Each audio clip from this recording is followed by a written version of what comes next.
A ver, ¿cómo se enfrenta una amenaza que no tiene fronteras, que se mueve a la velocidad de la luz y, para colmo, evoluciona todos los días?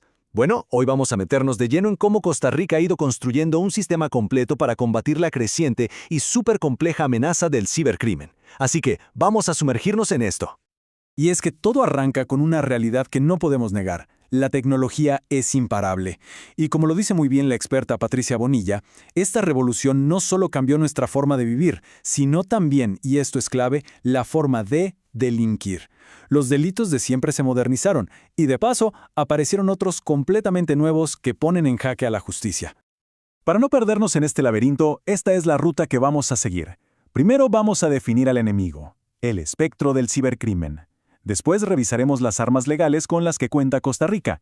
Luego, entenderemos por qué esta es, sí o sí, una lucha sin fronteras. De ahí nos ponemos en los zapatos de un investigador en una escena del crimen digital. Y cerramos siguiendo la pista de la evidencia, desde que es un simple bit hasta que llega al banquillo de los acusados. Muy bien, empecemos por lo básico. ¿De qué estamos hablando exactamente cuando decimos cibercrimen? Porque para poder combatir una amenaza, primero hay que entenderla a fondo. Y para empezar, una distinción que parece sutil, pero es fundamental. Ojo, no es lo mismo un delito informático que un ciberdelito. El primero es, digamos, un delito tradicional con un upgrade tecnológico, como una estafa hecha con una computadora. Pero el ciberdelito, ese va un paso más allá. Aquí entra en juego Internet, lo que le da un alcance y una complejidad totalmente nuevos. Y son justamente estas características las que lo convierten en un adversario casi fantasmal. Piénsenlo. Se ejecuta en segundos y puede golpear a miles de personas en todo el mundo. El criminal puede esconderse con una facilidad pasmosa, lo que lo hace dificilísimo de detectar. Además, son delitos que mutan constantemente, obligando a los legisladores a correr para alcanzarlos. Y lo peor de todo, la evidencia son datos, algo intangible, volátil, que puede desaparecer con un solo clic. Ahora, frente a un reto de este tamaño, quedarse de brazos cruzados no es una opción. Así que veamos cómo ha respondido Costa Rica, cómo ha ido construyendo, pieza por pieza, sus defensas legales. La respuesta de Costa Rica no fue una sola ley y ya. No, ha sido una evolución constante. Todo empezó a tomar forma en 2001, con la Ley 8148, que puso las primeras piedras. Pero claro, la tecnología no se detiene, y la ley tampoco podía hacerlo. Por eso en 2012 llegó una reforma importantísima, la 9048, que no solo aumentó las penas, sino que ya hablaba de redes sociales. Y un paso gigante fue en 2017, cuando se ratificó el Convenio de Budapest, metiendo de lleno al país en el esfuerzo global. ¿Y qué protegen estas leyes exactamente? Aquí hay algunos ejemplos clarísimos del Código Penal. No estamos hablando solo de proteger la plata o la propiedad. Miren bien, se protege la información, la intimidad, la identidad personal, la confianza misma en el mundo digital. Cada uno de estos delitos ataca lo que los abogados llaman un bien jurídico protegido, que en el fondo es un derecho fundamental que el Estado tiene que defender. Pero, como ya dijimos, el ciberdelito no tiene pasaporte ni respeta fronteras. Así que, la defensa tampoco puede tenerlas. Aquí es donde la cooperación internacional se vuelve no importante, sino absolutamente indispensable. El punto es que ningún país, por más poderoso que sea, puede ganar esta pelea solo. Se necesita una red global que funcione, y esa red se apoya en pilares como la asistencia judicial que permite a un fiscal de un país pedir pruebas en otro. Es vital poder obtener datos en tiempo real, sin importar dónde estén, y por supuesto capacitarse todo el tiempo y lograr que las leyes de los países se parezcan, para que los criminales no encuentren paraísos donde esconderse. Y la importancia de este esfuerzo global quedó sellada hace poco con la adopción de la primera Convención de la ONU contra la ciberdelincuencia, un proceso en el que, por cierto, Costa Rica fue un jugador activo. Como dijo Gada Wali, de la Oficina de Naciones Unidas contra la Droga y el Delito, es un paso histórico y llega justo cuando más se necesita. Bueno, ahora dejemos por un momento los grandes tratados y las leyes y bajemos al terreno.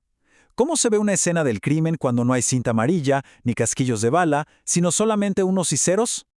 El trabajo del investigador en el mundo digital es metódico, casi quirúrgico. Lo primero es asegurar la escena, que nadie más toque nada y contamine la evidencia. Luego, documentar absolutamente todo. Y aquí viene una regla de oro.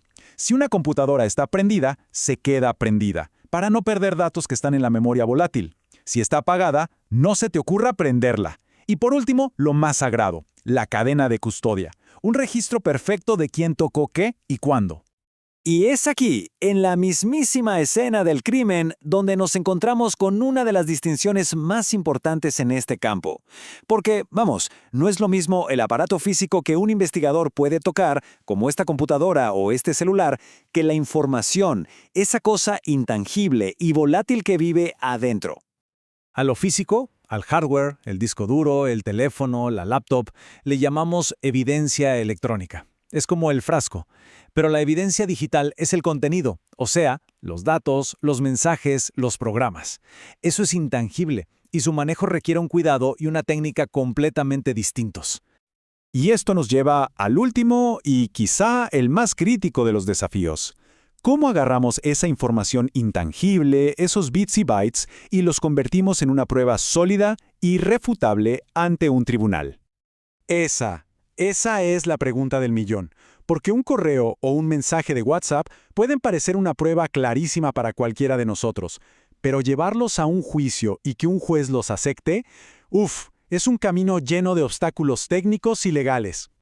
Y es que la evidencia digital tiene sus propios demonios. Primero, es volátil. Un clic y se puede alterar o borrar para siempre. Segundo, se puede duplicar perfectamente, lo que genera la duda de ¿cuál es el original? Y por último, el anonimato de la red hace que sea increíblemente difícil probar, sin lugar a dudas, quién estaba del otro lado del teclado. Para vencer a estos demonios, entra en escena una figura clave, el perito informático forense. Y ojo, esta persona no es solo un técnico que sabe de computadoras, es un verdadero detective digital que usa métodos científicos súper rigurosos para asegurar que la evidencia sea auténtica, que no haya sido alterada y que por lo tanto sea válida ante un juez.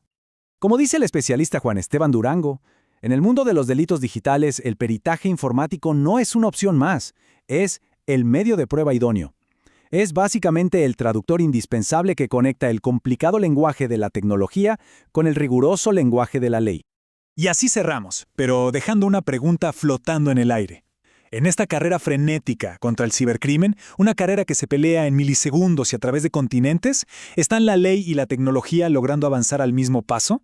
La respuesta, sea cual sea, definirá la seguridad de nuestro futuro digital.